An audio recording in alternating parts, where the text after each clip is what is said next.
Hey, this is Jared Ross over at eCarrierCheck, and I'm excited. I've got Keith Barnett on from KSB Logistics. Keith, thanks for being on the show today.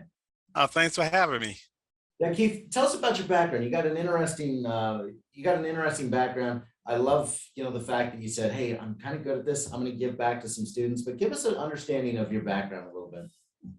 Well, I always been in the logistics for 22 years. And to show you how far it goes back, I've started in trucking with RC Cola. Hmm. So, That's awesome. so, so from there, I went to Pepsi. And then from Pepsi, I just basically always been in warehouses. And I always seen both sides of the coin, from the driver's side and from the warehouse side. And from there, I was a supervisor at UPS. Pretty much everywhere I've been in the warehouse spectrum, I've always been a supervisor and always seen everything. So I always seen how everything worked, how you be interacting with the drivers, and how sometimes the drivers get screwed. I'm seeing how the receivers get screwed. So it's kind of one of those things where it's like, okay, I understand both sides of y'all pain. So I started dispatching and realized that, like, whoa, this is something that is needed. And I started wanting to teach everyone on how to dispatch, as well as give them another source of income, plus train them the right way. Because everyone can say they can train you, but everybody don't know how to train you. And with our program, you learn everything from A to Z. I like to, if you already say you've been dispatching and you take this course, I like to deprogram you and start you from scratch, like you only know what a pallet is, and start from there and build you up. Because in this business, no matter what you do, you got to have good credit. Your personal credit has to be good. And I call it the triangle effect, where you start off as dispatcher, then you go to freight broker, then you get your own trucks. But to start anything, let dispatch be your entrance into the transportation business. And when you move to brokerage, you got to have good credit for one. Two, you got to have those relationships, because don't nobody want to be your first. You can make 300, 500 calls a day as a broker and don't get nobody.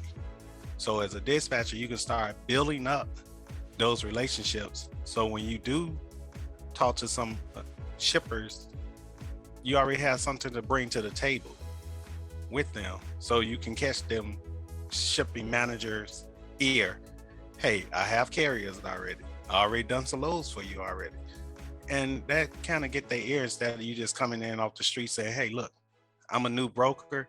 As soon as you say the word new, click, hang up, and move on to the next. Right. So that's pretty much how it go. As well as long as I have breath in my body, you always have access to me. So there's never no moment where after the course, you're just out there.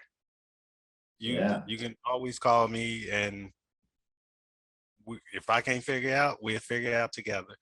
So those is basically the whole ground effect to it.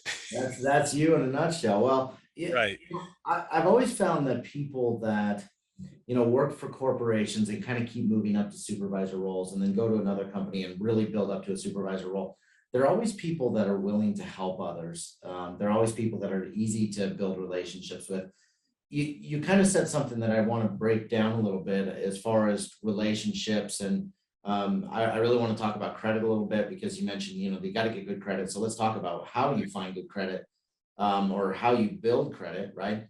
For the sake of it. So if we take it down to that third grade level, what advice are you giving people, or what advice are you giving the people that are working with you currently to start building that? As far as building your credit? Yeah. Well, in our back office, you have everything you need to fix your credit, from your dispute letters, how to do your dispute letters, everything. I used to do credit repair. So when I started putting the dispatching training course together, the credit repair information was just sitting there in a binder. And I'm like, well, it's not doing me no good just sitting there. So let me give it to people here, because you can't try to build business credit and you got bad credit, Yeah. personal credit. The two don't go together. So I put all that in there for you can start building up your personal credit, and then you can go on over there and start building up your business credit. And everything is in our back office as far as your business credit, your personal credit. You have all the templates, all the dispute letters, everything you need to go in there. And the reason I like doing it this way, because you're not giving nobody your social. You working on your stuff yourself. So if somebody is not moving fast enough that you're paying to fix your credit, you can't be mad at nobody but yourself, because you're doing it. Yeah. So you're not giving out your social to no one, and it's all right there. And everything from the dispatching credit, everything, you have lifetime access to that. And it's just that one flat rate of $397 for the course. Right. I think building credit is something that can take some time too. I mean, from a timing standpoint, what should people expect on, once you have your personal credit at a certain point, how long does it take to get good business credit? Is it Well, once you get good business, I mean, it takes anywhere from, I would say anywhere from 3 to maybe 8 months, depending on the steps that you need to take. And you really need to be consistent. Just don't go and open up one account and then don't do nothing with it for 3 months. You have to be consistent. So Right. basically, every chance you get, open up 2 to 3 net 30 accounts.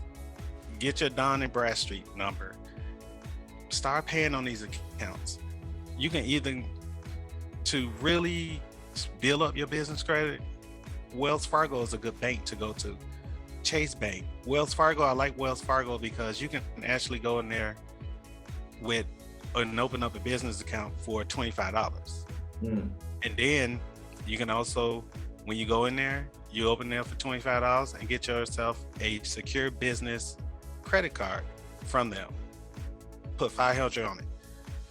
You could use that 500 for your business credit. Use it for personal everyday use, because you're gonna be using it, and pay it off in full. Within 3 months, they're gonna give you your money back, plus they're gonna give you a line of credit. So now you got a foot in the door. So once you get a bank behind you, the floodgates open up. Yeah, that's good stuff, man. That's actually really that's good advice, and I know a lot of people struggle with that in itself. Yes. It's really one of those things that I think people either, in today's environment, some of them are just looking for a side hustle and saying, hey, maybe I can dispatch, on a part-time aspect, or maybe I can broker on a part-time aspect. But something that a lot of people don't think about is just this one specific subject is, how do you get credit? How do you establish it? And I love that you just broke it down that way. Let's dive into relationships, Keith, because I think personally, you've been doing this for 20 some years. Obviously, relationships are in any industry, you have to have it. But this industry, especially in trucking logistics, man, it seems like it's all about who you know. It's about how you've helped people. Where do you begin with your relationship journey, and how do you what is it that you're doing in order to make sure that you're growing your relationships around you? Well, I try to, in the dispatching class, I try to teach everybody, you don't need 50 million brokers. Work with a select few. And I always try to work with, like, prime example, TQL. Everybody, I always hear all these bad things about TQL. TQL, oh, I don't like TQL. They don't give you no money, this and that. I have a real good relationship with them. Okay. I haven't yet to get a load under $3,000, and we're talking about a box truck, Right. with TQL. And I constantly use the same brokers, because that's how you build relationships with them. It's just like everyday life. You see somebody every blue moon, nobody's really gonna really talk to you. It's just high and by. But you constantly seeing them on a consistent base, you're building a relationship, and then you never know, y'all may have something in common. So it's the same thing with being a broker. I mean, with being a dispatcher, you have to build those relationships. Start calling these brokers on a consistent basis. Even if you don't have a truck, just call them and say, hey, look, you got anything for tomorrow? And they're going to start remembering your name. So once your name is planted in their head, guess what? When they do have loads, you're going to be the first person they call. So sometimes you want to start from getting on the list to becoming the list. Yeah. So yeah, absolutely. I think consistency in relationships is so vital. It really is. There's, you're right, because if you call, a couple hundred brokers, it's hard to manage that. It's hard to get a handle on that. And so, if you can build 20 good relationships in areas that your trucks are going to, or in areas that may make a sense, or even, you mentioned, TQL, obviously they're a humongous broker. Sometimes working with some of these big brokers at least will help you. They have so much freight that it'll at least help you get your feet off the ground, where some of these select brokers are niche brokers, and there's nothing wrong with them. I came from a niche brokerage. Sometimes they just don't have the freight to keep you busy. Right. And to piggyback off of that, like TQL, they're everywhere. Mm-hmm. So you're gonna always have something. And with a niche broker, they're dealing with a small volume. So it may be really good for a couple of months, and then the well run dry with their particular shipper, because they're dealing with medium sized and small businesses, to where TQL is dealing with big time brokers. Shippers. Same thing like Coyote. A lot of people doesn't even know that Coyote is part of UPS. Right. So you're getting all those good loads. Mm-hmm. From your standpoint, you talk about, calling people. Obviously, you've called a lot of carriers, to try to find some success in providing your services. When it comes to, the sales end of things, the marketing end of things, what are you seeing that works, that doesn't work? Are you getting complex do you use a script? How are you trying to relate to carriers to bring them on? Well, how I market is, I don't call, I do emails. Okay. And I use a platform called Sending Blue. Okay. And you can do 300 emails a day for free. And there's a platform called Carrier List.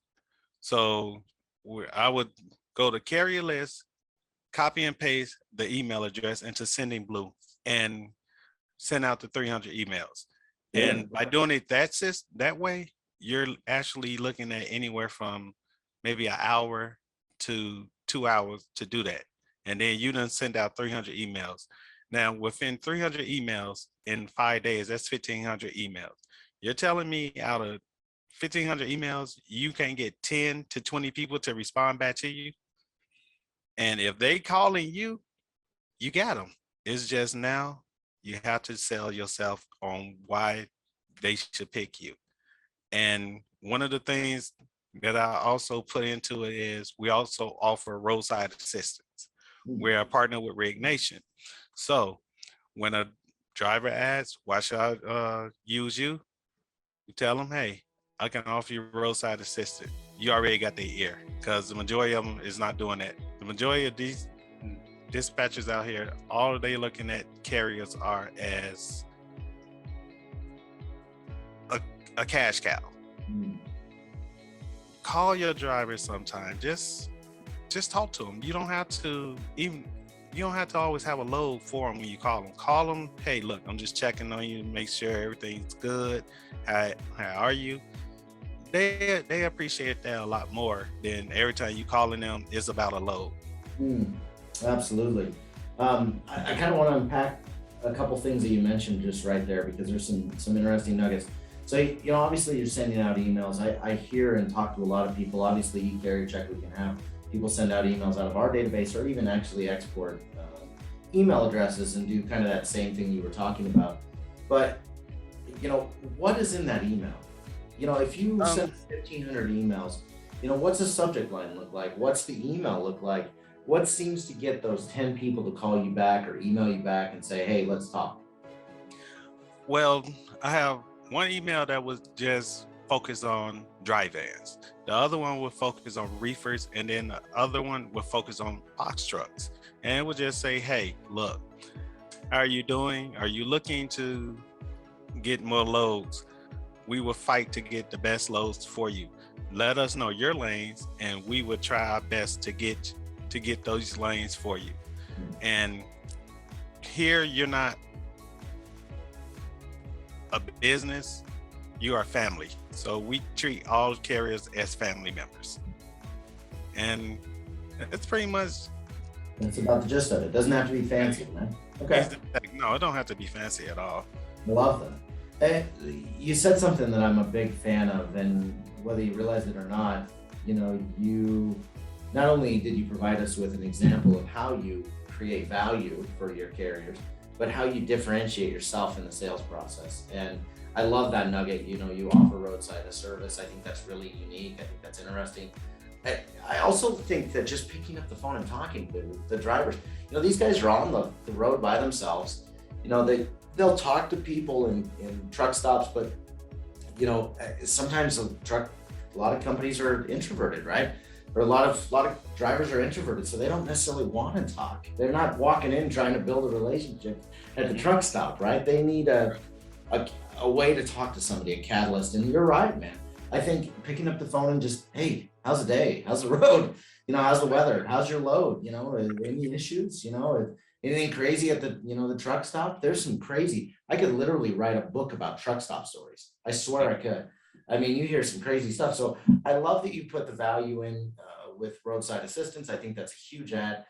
Is there anything else, as a person in this industry, looking back from not only your warehouse days, but as you're into right now, how else can people differentiate themselves, when they're building relationships and building up their business? Oh, the best advice I can give is put yourself in their shoes and look at it from what would make you satisfied, what would make you buy that. And that's with anything as far as marketing or anything. When you try to market something, always ask yourself, will I buy that? What will attract me to that? And that's the same thing here. You building up your business, put yourself in a carrier's position. Okay, what would make me want to have this person as my dispatcher? What would have this person as my broker? And it all boils down to money. Yeah. That's the top thing. So as a dispatcher, you have to show to your driver that you are there for the long haul with them. And sometimes you have to take, as a dispatcher, I know it may sound crazy and some people may turn their nose up to it, but sometimes you have to take that loss to gain that trust with that carrier. If you screw up, it's been times where I have screwed up. Just own up to your mistake and say, hey, look, I'm sorry. Yeah, I didn't pay attention to it. Just be honest with them. That's what most drivers want. They want that honesty. Yeah. And even when you're talking to them, don't sit here and promise them the world and you don't give them nothing. Because when you promise the world, that's what they're gonna be expecting. Promise them less and produce more. Yeah, absolutely. You kind of hit it on the head. And relationships are all about kind of complete transparency. And, at the end of the day, their livelihood is in your hands. You're kind of helping them navigate the waters in the open world of trucking. And so it's one of those things that are trusting you to do a lot of different, aspects. And if you're not transparent with them, if you're not honest with them, you're just not going to run a good business. I completely agree with where you're heading. Keith, I love the nuggets today, man. You really have kind of just separated yourself as a leader, as a teacher, as a person that's willing to kind of give their heart and really put it where it needs to be. Keith, how do people find you? How do people get in touch with you? Where do we find you in social media? Yes. You can go to the website. The website is ksblogisticsexpress.com. And you can also call at 702-418-0125.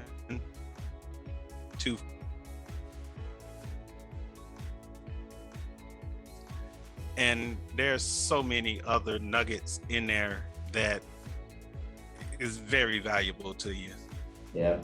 So it's not just dispatching, and it's gonna also build you up to start becoming a broker. But you gotta crawl before you can walk. It's crawl, walk, run. Yeah. So by the time when you hit the running, you already have your trucks. Yeah. We also work with a company where you can get a semi truck for $10,000 down with no credit check. That's interesting. So that's really interesting. So there's a lot of different little perks in there, and I'm always looking to partner with other people, other companies. We are partnered with Load Manager, 123 Load Board, DAT, and the list go on. eCarrierCheck. Yeah. So I love that, man. There's a lot of other platforms that you're building up here. So that's awesome. Well, Keith, thank you for your time. I wish you the best in the future. It's really great to talk with you, and I appreciate the nuggets today, man. They're really good information. So we'll catch up with you later, okay, Keith? Okay, thank you. Take care. Okay, bye-bye.